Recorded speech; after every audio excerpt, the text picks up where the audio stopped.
The CEO of General Motors warned her own employees that Chinese EVs were a, quote, very slippery slope. 6 weeks later, her own company started shipping a car that is 51% Chinese. Her name is Mary Barra. The car is the 2027 Chevy Bolt, built in Kansas, sold under $30,000, more Chinese than American by component value. One number tells you everything. Just 17% of the Bolt's parts come from the United States and Canada. The largest single source, 51%, comes from one country. The percentages aren't the story. The story is a single component, one part, the thing that turns electricity into motion. The company that supplies it isn't a forgotten vendor in Guangzhou.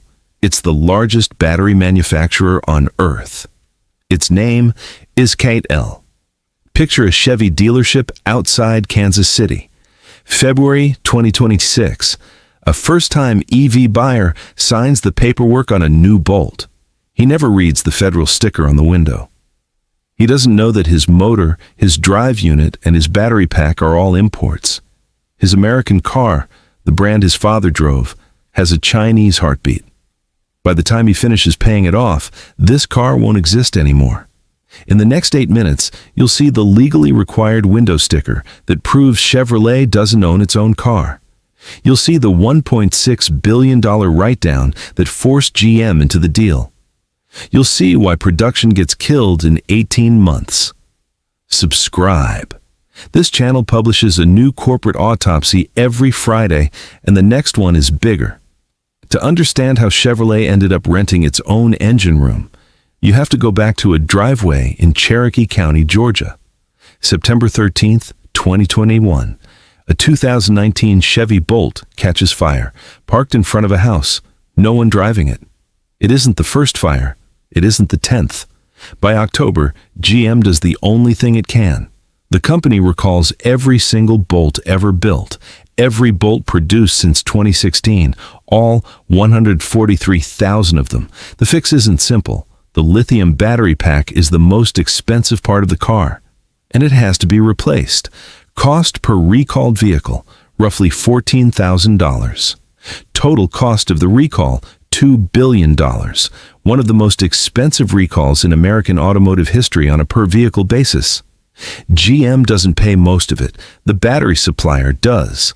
LG Chem, a Korean company, agrees to reimburse $1.9 billion. The defect is traced back to 2 LG plants, one in South Korea, one in Michigan.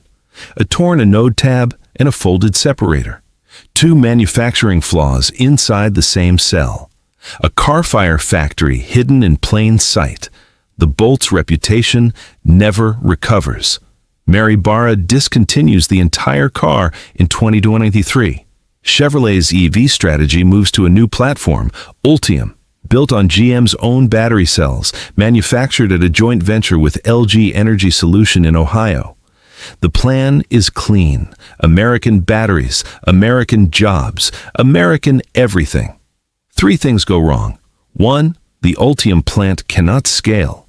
GM publicly admits automation problems through 2023 and 2024.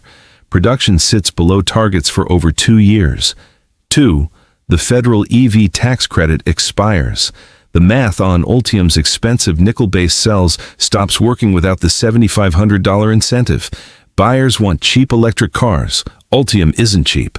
3, GM had publicly committed to bringing the Bolt back. 2027 model year, under $30,000, a price point the original Bolt never hit. There is no way to do it with Ultium cells. The math will not close. GM turns to the only company on Earth that can solve the problem, KTL. Contemporary Amperex Technology Co-Owners Limited, headquartered in Ningde, Fujian Province. Founded in 2011 by a former engineer named Robin Zeng. Today, roughly 37% of the world's EV battery market. The single largest manufacturer of lithium iron phosphate, LFP, cells on the planet. LFP is the chemistry that broke the dam. Cheaper than nickel-based packs, safer, slower degradation. The reason a Chinese EV costs what it does. Until 2027, when GM's joint venture with LG Energy Solution finishes its LFP plant in Spring Hill, Tennessee. CATL is the only credible supplier on the planet that can deliver the volume Chevrolet needs at the price point GM promised. GM signs the contract. The 65 kilowatt-hour LFP packs ship from China to Kansas. Cell-to-pack architecture, 255 miles of range. Final assembly at the Fairfax assembly plant in Kansas City.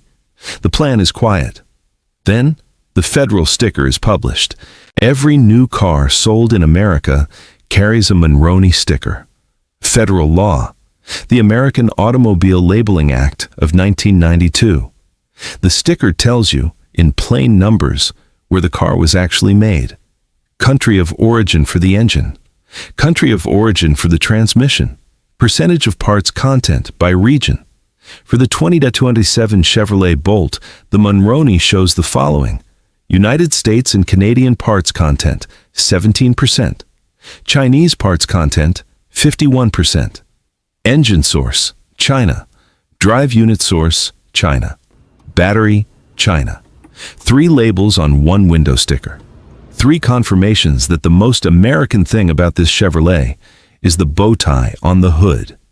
The 2027 Bolt is the only General Motors electric vehicle in America that carries an imported battery pack on its sticker.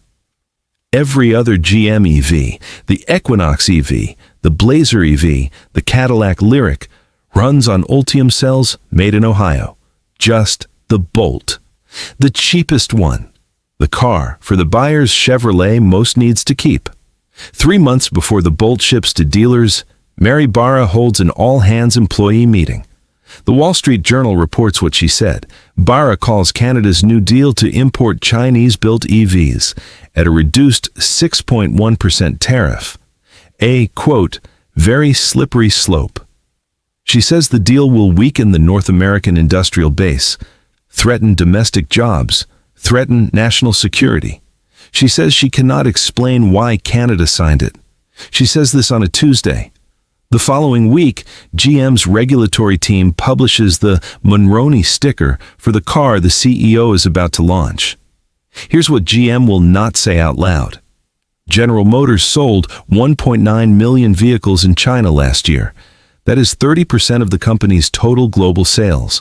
Almost 1 out of every 3 cars GM moves worldwide is sold in the country, whose EVs Mary Barra called a national security threat. GM has been profitable in the Chinese market for 5 consecutive quarters. The company needs China to make money, and now needs China to build its cheapest American product. The 2027 Bolt is engineered to run for approximately 18 months at Fairfax Assembly. GM has already announced the plant will transition to other products after that. The Bolt dies. Again.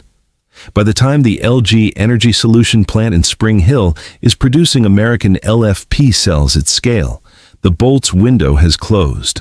GM bought CATL cells to bridge a gap. The bridge cost them the car. CATL got something more valuable than the contract. CATL got the precedent. Every American automaker watching this, Ford, Stellantis, Rivian, knows the same thing GM knows. You cannot build a sub-$30,000 EV in America right now without Chinese chemistry. Not one. Not yet.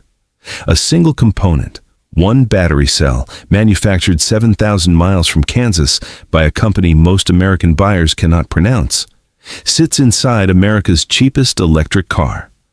The badge on the front says Chevrolet. The receipt inside says something else. Every empire that outsources the part that matters most ends the same way. The brand stays. The empire moves. Next case file drops Friday. Subscribe so you don't miss it.